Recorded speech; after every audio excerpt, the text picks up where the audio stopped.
Cui Lian melahirkan seorang anak laki-laki yang memiliki sayap. Dia tetap menggendong anak laki-laki itu dan menyusui. Sayap itu tipis, dengan lapisan bulu halus yang lembut, tersimpan di punggung seperti dua lembar kain transparan. Dukun bayi di desa itu ketakutan hingga tangannya bergetar. Namun Cui Lian membersihkan anak itu dengan air hangat hingga bersih. Dia membungkusnya dengan jubah terlembut miliknya. Dia memberi nama anak itu Xiaoyu. Dia menutup pintu, sambil heng lagu untuk menidurkannya. Ketika Xiaoyu berusia sebulan, sayapnya mulai terbuka sedikit. Terkadang ia tanpa sadar mengepakkan sayapnya, menghasilkan angin kecil. Suami Cui Lian hilang tanpa kabar setelah pergi melaut di tahun-tahun awal. Mertua menganggap dia memiliki nasib buruk. Mereka sudah memutuskan hubungan lebih awal. Kini dia melahirkan anak seperti ini. Desas-desus di desa semakin banyak. Ada yang mengatakan anak ini lahir dari makhluk burung, menarik perhatian orang. Ada yang mengatakan Cui Lian tidak patuh pada norma wanita, memanggil makhluk halus dari gunung. Cui Lian mendengar tetapi berpura-pura tidak mendengar. Siang hari dia tetap bekerja di ladang. Malam hari dia menjahitkan baju kecil untuk Xiaoyu di bawah lampu minyak. Dia sengaja membuat 2 lubang di punggung, agar sayapnya bisa terbentang dengan leluasa. Xiaoyu berusia 3 tahun. Cui Lian sudah bisa membawanya terbang setinggi 3 kaki. Dia paling suka terbang berputar di halaman rumahnya. Tangan kecilnya mencoba meraih jujube tertinggi di pohon. Suatu ketika, dia terbang terlalu tinggi. Dilihat oleh Tante Wang yang sedang menjemur kacang di dinding sebelah. Tante Wang terkejut dan jatuh dari kursinya. Kacang-kacang itu berhamburan di tanah. Keesokan harinya, kepala desa tua datang dengan tongkatnya. Di belakangnya mengikuti beberapa pria kekar. Cui Lian, kepala desa tua sering menghela napas. Bukan karena hatiku kejam. Semua orang di desa takut. Anak ini jika dibiarkan, pasti akan terjadi sesuatu. Cui Lian tidak berkata apa-apa. Dia berbalik dan masuk ke dalam rumah. Ketika dia keluar, dia memegang sebilah golok tua yang ditinggalkan suaminya. Bilahnya berkilau di bawah sinar matahari. Dia berdiri di depan pintu. Suaranya tidak keras, tapi jelas terdengar. Siapa yang ingin mengganggu anakku, harus bertanya pada golok ini terlebih dahulu. Ayahnya pernah menggunakan golok ini untuk menghabisi serigala. Aku tidak keberatan jika hari ini menggunakan untuk yang lain. Orang-orang itu tertegun oleh ketegasan di matanya. Mereka pergi dengan penuh keyakinan. Tapi sejak saat itu, sumur di rumah Cui Lian sering dilempari tikus mati. Bibit sayuran di ladang juga sering dicabut orang di malam hari. Cui Lian menanam sekeliling dinding taman dengan semak mawar liar. Dia juga memelihara seekor anjing kuning besar. Dia memberitahu Xiaoyu, kita tidak menyakiti orang, tapi kita juga tidak bisa membiarkan orang menyakiti kita. Xiaoyu sangat pengertian. Dia tahu sayapnya membuat ibunya kesulitan. Dia tidak pernah membuka sayapnya di luar. Dia membantu Cui Lian mengumpulkan kayu. Tubuh kecilnya mengangkat satu ikat besar. Jalannya agak goyang. Sayapnya rapat menempel di punggung. Terlihat kemerahan karena resin kayu. Cui Lian melihat. Malam-malam mengoleskan salep padanya dengan cahaya lampu. Air mata jatuh menetes di sayapnya. Xiaoyu mengangkat tangan untuk menghapus air mata Cui Lian. Tidak sakit. Benar-benar. Ketika Xiaoyu berusia 7 tahun, di desa datang sebuah trupe sirkus keliling. Kepala trupe sirkus adalah seorang kakek bermata satu. Melihat Xiaoyu membantu Cui Lian mencuci pakaian di tepi sungai, matanya berbinar. Dia menemui Cui Lian, mengatakan bersedia membayar 10 tael perak, membawa Xiaoyu ke kota untuk pertunjukan anak ajaib terbang. Pasti bisa menghasilkan banyak uang. Cui Lian belum sempat berbicara. Xiaoyu langsung memeluk kakinya dengan erat, mengangkat wajahnya dan berkata, saya tidak pergi. Saya bisa membantumu bekerja.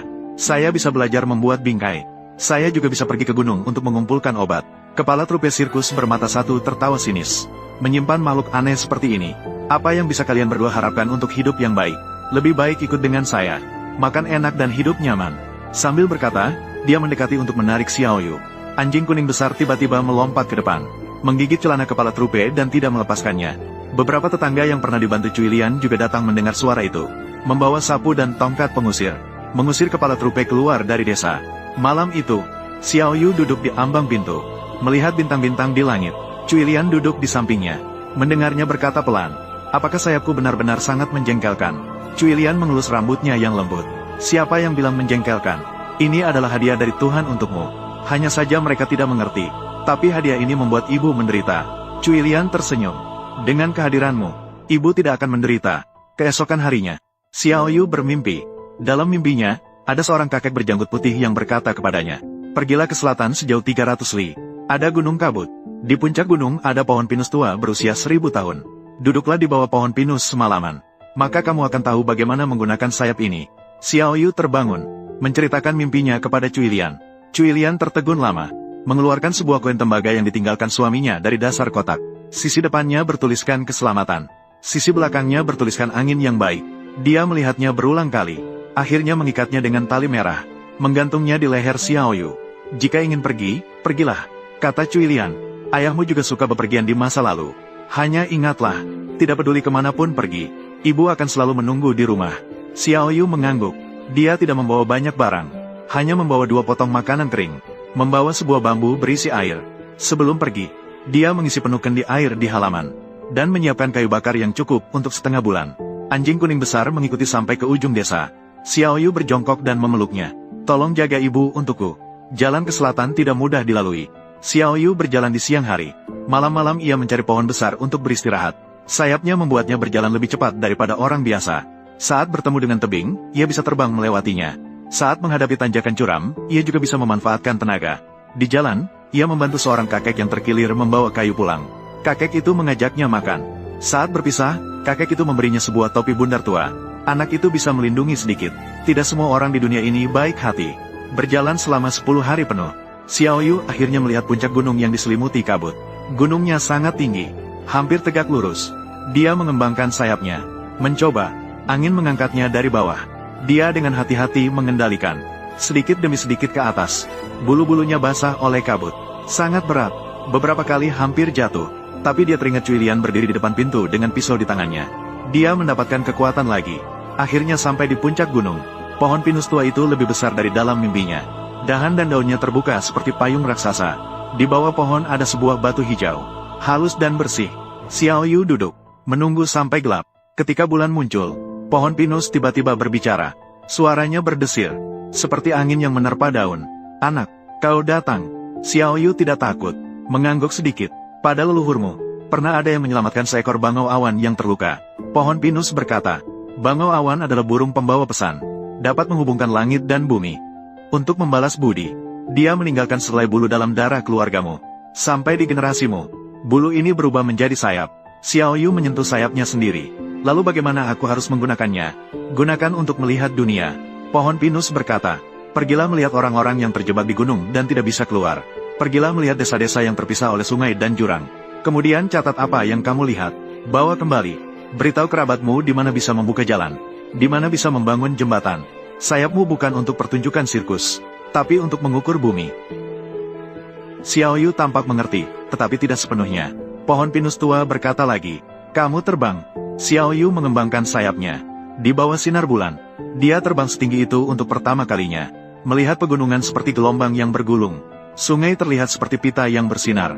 Dia melihat desa di kejauhan tanpa cahaya. Mungkin karena kurangnya cahaya. Melihat jurang yang dalam antara 2 gunung menghalangi jalan. Orang-orang harus memutar jauh. Dia duduk di bawah Laosong sepanjang malam. Saat fajar tiba, bulu di sayapnya berubah menjadi emas pucat dalam cahaya pagi. Laosong memberinya 3 helai jarum pinus. Ketika menghadapi kesulitan, tiupkan napas ke arah jarum pinus. Turun gunung jadi jauh lebih mudah. Xiaoyu terbang kembali mengikuti jalan yang sama. Kali ini dia melihat dengan lebih teliti. Menggambar sketsa di buku kecil yang dibawanya. Di mana bisa membuka jalan kecil. Di mana bisa membangun jembatan gantung. Di mana tanah subur tetapi tidak ada yang menggarap. Saat kembali ke desa, sudah memasuki musim gugur. Cuilian berdiri menunggu di bawah pohon huai tua di pintu desa. Seperti patung yang menunggu anaknya. Melihat Xiaoyu, dia tidak menangis dan tidak tertawa. Hanya mendekat dan menepuk debu di tubuhnya. Yang penting kembali.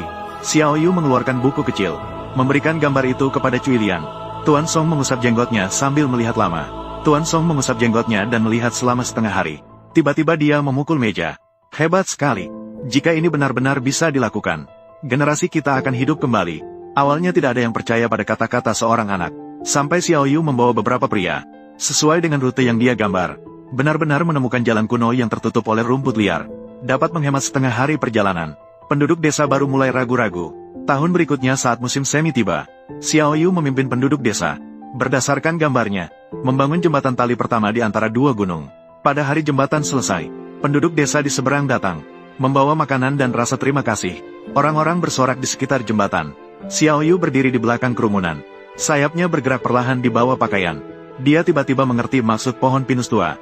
Ketika sayap digunakan untuk melarikan diri, itu adalah beban. Ketika digunakan untuk membawa lebih banyak orang menuju dunia yang lebih luas, barulah itu menjadi sayap yang sebenarnya. 10 tahun kemudian, generasi ini di pegunungan telah berubah. Jalan kuno telah terbuka. Jembatan tali telah dibangun. Pertukaran antara desa menjadi sering. Xiaoyu tumbuh menjadi pemuda yang tampan. Sayapnya disimpan di punggung. Jika tidak diperhatikan dengan seksama, hanya menganggapnya sebagai lebar dan sempit dari ujung pakaian. Dia menjadi pemandu yang paling terkenal di generasinya. Siapa yang ingin membuka lahan? Siapa yang ingin memperbaiki jalan di desa? Semua datang untuk bertanya padanya. Cui Lian sudah tua. Rambutnya sudah sebagian besar berwarna putih. Tapi semangatnya masih baik. Seringkali orang dari desa lain datang membawa hadiah untuk berterima kasih padanya. Mereka bilang dia telah membesarkan seorang anak yang baik. Dia selalu tersenyum dan melambaikan tangan. Itu karena dia sendiri yang berusaha keras. Pada tahun itu, saat festival pertengahan musim gugur, Xiao Yu membawa Cui Lian pindah ke rumah baru yang dibangun di kota. Malam hari, ibu dan anak itu menikmati bulan di halaman. Cui Lian tiba-tiba berkata, "Sebenarnya, ibu sudah tahu sejak lama. Sayapmu bukanlah beban." Xiao Yu menatapnya. "Ayahmu juga memiliki sepasang tangan yang istimewa di masa lalu." Cui Lian menatap bulan. Dia bisa merasakan apakah ada air 3 kaki di bawah tanah. Dia bisa mendengar arah angin besok. Orang-orang di desa bilang dia adalah orang aneh. Tapi dia telah membantu desa dengan membuat 3 sumur. Dia tidak pernah melakukannya sebelumnya. Dia berkata, kemampuan yang diberikan oleh langit bukan untuk dipamerkan, tapi untuk melakukan hal-hal yang nyata. Dia terdiam sejenak. "Sayapmu sama seperti tangan ayahmu."